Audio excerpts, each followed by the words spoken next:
नमस्कार दोस्तों, स्वागत है आपका। आज हम देखेंगे नर्मदा बहुउद्देशीय परियोजना। नर्मदा बहुउद्देशीय परियोजना इसके अंतर्गत मध्य प्रदेश में इस बहुउद्देशीय परियोजना के अंतर्गत मध्य प्रदेश में 29 बड़े बांध, 135 मध्यम बांध और 3000 छोटे बांध बनाने की योजना है। आप देख सकते हैं, ये भारत की सबसे बड़ी परियोजना है। बहुउद्देशीय परियोजना का क्या मतलब होता है, देख सकते हैं आप। बहुउद्देशीय परियोजना मीन्स राज्य में उपलब्ध जल संसाधन विशेषकर नदियों से जल का समुचित प्रबंधन कर सिंचाई सुविधाएं, जल विद्युत उत्पादन, पेयजल एवं मत्स्य पालन करने हेतु प्रमुख नदियों पर निर्मित की गई परियोजनाएं बहुउद्देशीय परियोजना कहलाती है।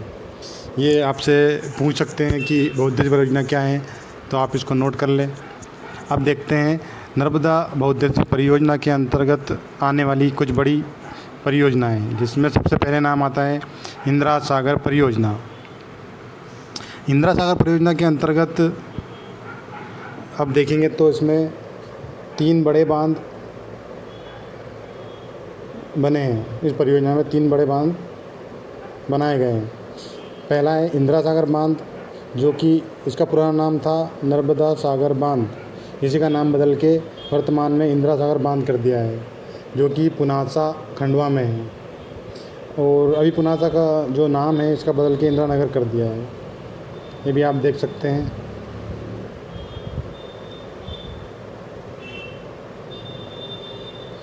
ये भी आप देख सकते हैं। इसके बाद पहला हो गया इंदिरा सागर, दूसरा है ओंकारेश्वर बांध, ये खंडवा में है।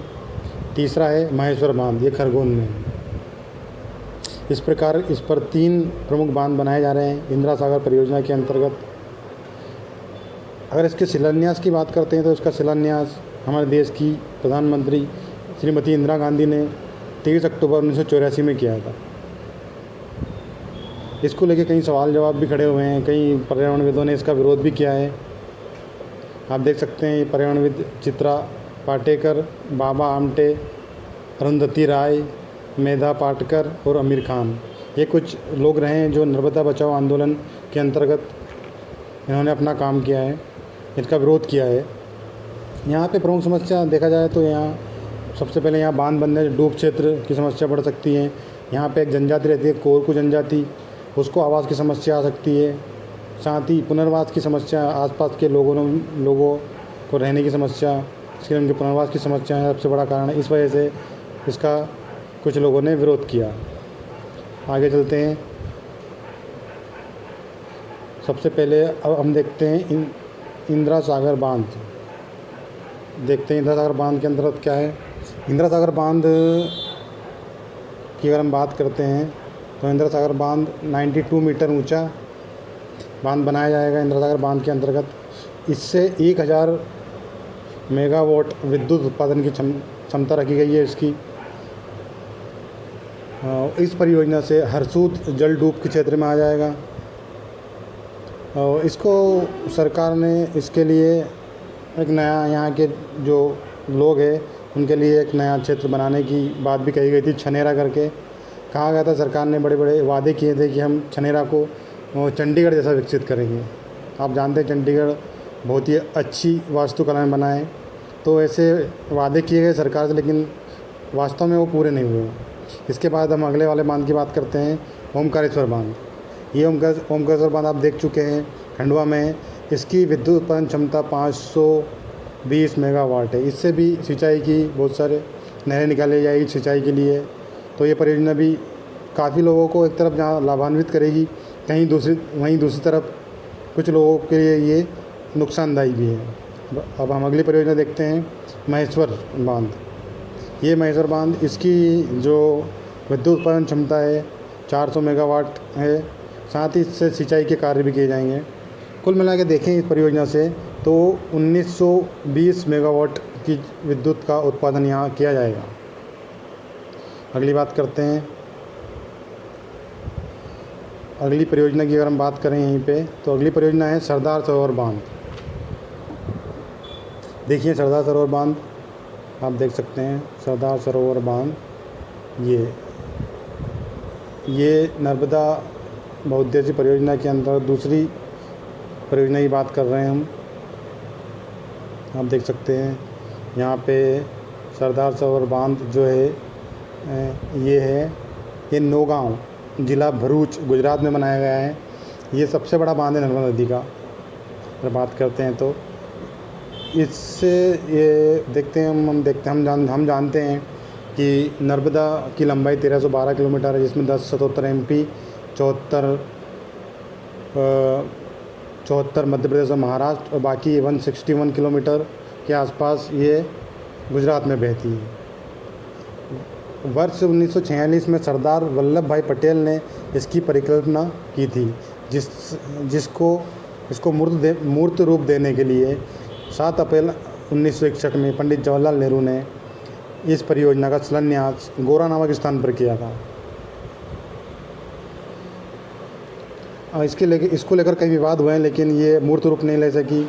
समय समय पर इस पर विवाद होते आए हैं। देखते हैं हम आगे क्या है इसमें। इसका मुख्य विवाद कौन सा राज्य कितना पैसा इस परियोजना पर खर्च करेगा, इसको लेकर विवाद होते आए हैं। 1964 में इसके लिए एक समिति बनाई थी, खोसला समिति। उसके बाद फिर भी बात नहीं बनी। इसके बाद आगे चलते हैं 1969 की अगर हम बात करते हैं तो नर्मदा जल विवाद न्यायाधिकरण बनाया है, जिसने अपनी रिपोर्ट 10 वर्ष बाद प्रस्तुत की। इसने अपनी रिपोर्ट में कहा कि इसका स्थान परिवर्तित करके नौगांव में बनाना चाहिए, लेकिन यहाँ पे विवाद होता रहा। आगे चलते हैं 80 के दशक में नर्मदा विकास प्राधिकरण का गठन किया गया।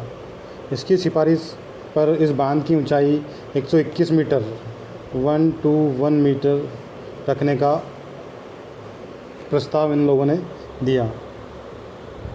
1982 या बोल सकते कहीं 1984 भी मिलता है, लेकिन हम 80 के दशक में बोलेंगे तो ज़्यादा सही रहेगा। इसके बाद हम अगली बात करते हैं।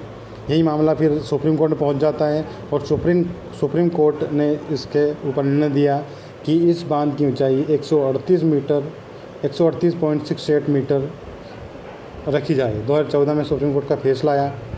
इसके बाद हम आगे चलते हैं। सुप्रीम कोर्ट के फैसला आने के बाद ये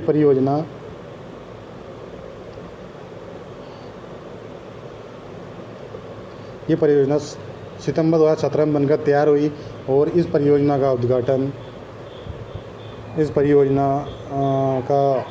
क्या बोल सकते हैं, लोकार्पण बोल सकते हैं। इस परियोजना का लोकार्पण हमारे देश के यशस्वी प्रधानमंत्री श्री मोदी जी ने केवड़िया